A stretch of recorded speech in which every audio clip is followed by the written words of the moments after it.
नमस्कार, मी आकांक्षा. स्वागत आहे तुमचं माझ्या नवीन व्लॉगमध्ये. आमचा प्लॅन होता कोकण फिरायचा. मग काय, सकाळी सकाळी लवकर निघालो आणि बघा किती मस्त वातावरण आहे. मग जरा गाडीचं सनरूफ उघडून हवा केली. आमचा पहिला स्टॉप होता मार्लेश्वर. मग शंभू महादेवाचं दर्शन घेतलं, बाहेर पडलो. मार्लेश्वराची जत्रा असल्यामुळे देवाची पालखी निघणार होती.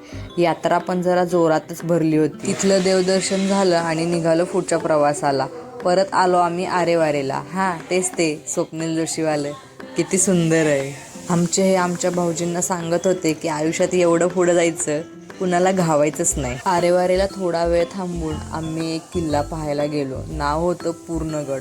समुद्रकिनारी असलेला हा किल्ला खूपच सुंदर होता. तिथून थोडा वेळ समुद्रकिनारा पाहून शेवटी आम्ही कशेळी बीचला पोहोचलो. कशेळीच्या सुंदर समुद्रकिनाऱ्यावरती बसून मावळत्या सूर्याचा सुंदर नजारा बघून आजचा दिवस संपवला. उद्या भेटू पुन्हा नवीन व्लॉगमध्ये. तोपर्यंत बाय बाय.